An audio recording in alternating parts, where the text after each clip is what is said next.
Hey guys, Coach Adam and Coach Dudes talking to you again today. Today we are talking about a very important topic, which is the off-season body weight gain. How much should you gain in the off-season, in what situation? Okay, I think this is one of the most important things to discuss that a lot of people like to avoid because it's a conversation that a lot of people don't want to hear. You know, maybe you're gaining too much body fat and you don't want to hear it, and maybe you just want some guidelines so you know what you should target in the off-season. This is also a topic that I get heat for because I like to keep people lean in the off season. So how lean do I actually want people to stay in the off season? Well, I'm going to go over all that in this video, and I've made a chart for you guys to have as a guideline. So keep this chart, save this video, send it to your friends. Make sure that you get that information out because I think this is very realistic. I think it's very maintainable, and I'm going to go over all the reasons why in this video. So I hope you guys enjoy.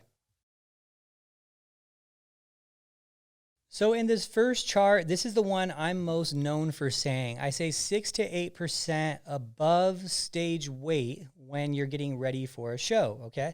So a lot of times people take that as 6 to 8% total in an off season, even if your off season was a year long. Well, that's not what I'm saying, and that's why I made this chart.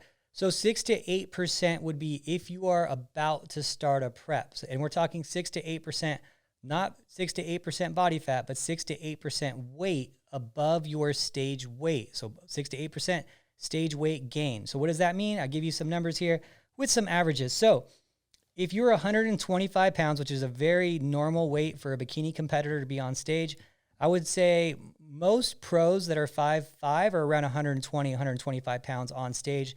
That's a very standard pro weight in pro bikini for stage weight. Okay, so at 8% gain, that would be a total of 10 pounds or 135 pounds walking around weight. Okay, so you're still very lean, you're still looking great. And it's very simple math.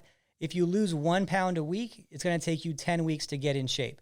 If you lose 1% of your body weight per week at that weight, it's going to take you 8 weeks to get in shape. I think that's a very good target to shoot for if you're doing shows repetitively. Like if you see Ashley, how she's always doing shows, we try to keep her about 6% above stage weight because she's always targeting shows. So that's what that means. That is an active competitor who's going to be jumping into a prep soon. I want them to stay within that stage weight of about 6 to 8%. I want them to stay within there and have, a 6-week prep for the show. Why make it so hard on you and gain 20 pounds? So now let's go ahead and go into the next one, which is what I don't talk about too much. Because with my with the podcast and whatnot, and obviously coaching Ashley, she's always staying lean because she's always competing. She doesn't really have a true, off season like people have a 6-month, 8-month off season. You're not really seeing that with her. She's always competing, so you're seeing that 6 to 8% being a constant number. She's able to maintain it because she loves this life, but maybe that's not you. Maybe you need a little bit more break. You need to eat a little bit more food. Maybe it's really hard for you to stay lean and you want that freedom. So no problem, by all means. But let's not go too far, and let's not make that prep miserable where you're having to do 2 hours of cardio and sacrifice muscle to get in shape and affect your workouts and affect your work and your family life and all that. So the next bucket will be 8 to 12% above stage weight. So what is that number? Okay, so if you are 10% right in the middle of that and you're a 125 pound bikini competitor, well, that would be 137 and a half pounds being 12 and a half pounds at 125 pounds total. Okay, so why would we be doing that? Well, that's if you plan on competing within 6 months' time. So if you're planning on jumping into a prep within 6 months and you want to have a 10 to 16 week prep, that is where you're going to want to be in what that does for you is basically take you from 12 and a half pounds that you need to gain. If you lost 1 pound per week, it would take you 12 and a half weeks in that situation to get you stage ready. Okay, so what about the people who really want to go into a long off season, make a bunch of improvements, go through a long gaining phase and come back next year? Okay, we have a bracket for that too. Basically, we're looking at 10 to 13% above stage weight. So if you are a 125 pound bikini competitor, 13% above stage weight, that's 16 pounds. So you'd be 141 pounds walking around weight. That is with you having the desire of competing whenever, right? And having a 16-week prep, losing 1 pound per week. That's a very realistic prep. You're not going to have to kill yourself to get in shape for that prep. It's just a 1 pound, easy 1 pound per week to lose that. Any coach should be able to get you in shape if you're maintaining 1 pound per week loss on that, right? So And again, these numbers are above stage weight, and these numbers are above stage weight, taking into account that you nailed your conditioning on stage day and you didn't need to lose more body fat, and also taking into account that you weren't super dehydrated and needed to get that water back in you. Obviously, if you lost 6 pounds of water the day before the show, you're going to have a higher than this number until you get back to your baseline hydrated level. And then the percentages will apply after you're at your baseline hydrated level. I never cut water on anyone. I never do diuretics on anyone. I never do any of those things with water manipulation. I'd rather just get someone leaner than just make them look leaner, because I find that I sacrifice a lot of muscle whenever I try to cut someone's water, and I never think that exchange is worth it. That's how I personally do it. But you might have a different method that works for you, and that's fine. But these are the numbers based on you being hydrated the day of the show. Now, I don't give people a ton of water the day of the show, but I'm not cutting water days before the show. So that's an important thing to think about. All right, so why does this all matter? And I think that that's the important thing. So one, I wanted to straighten it out for people, because a lot of times people say, oh, he keeps everyone lean, and it's really hard, and he has these really high standards. And I don't think that these standards are unrealistic at all. I think you gaining 10 pounds when you're planning on getting starting a prep within, within 8 weeks, I think that's realistic.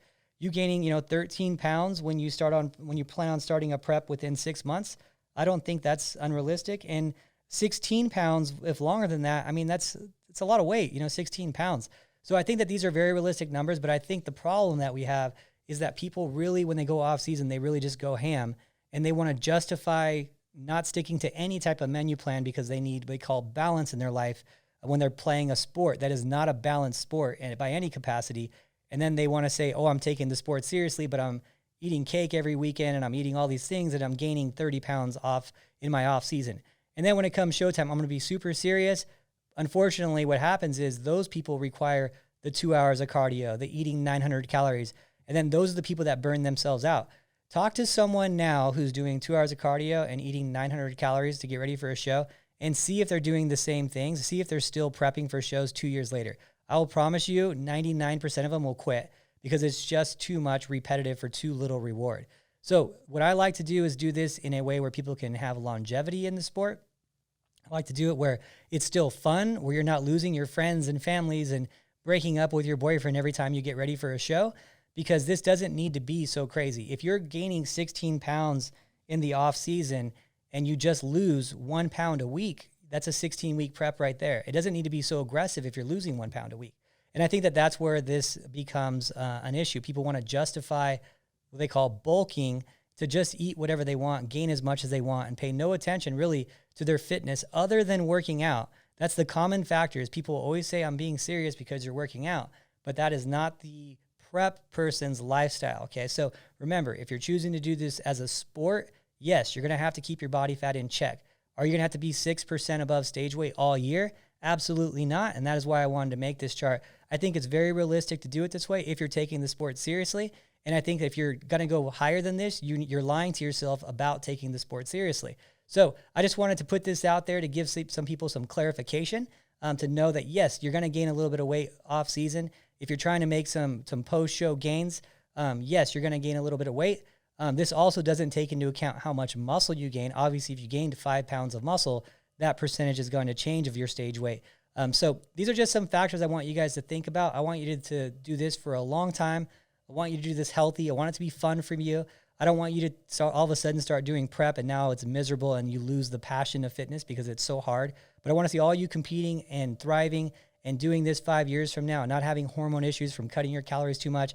I see these girls who they're cutting their calories so hard and doing so much cardio and not having any fats at all. Their hair's falling out. They look totally gaunt on stage. It's miserable. All their family hates them, right? I want this to be just simple, healthy, and you do this long term. So hopefully this chart helps you out a little bit. Save it, share it with some friends. I know that some people need to hear this and they're gaining 30 pounds post show.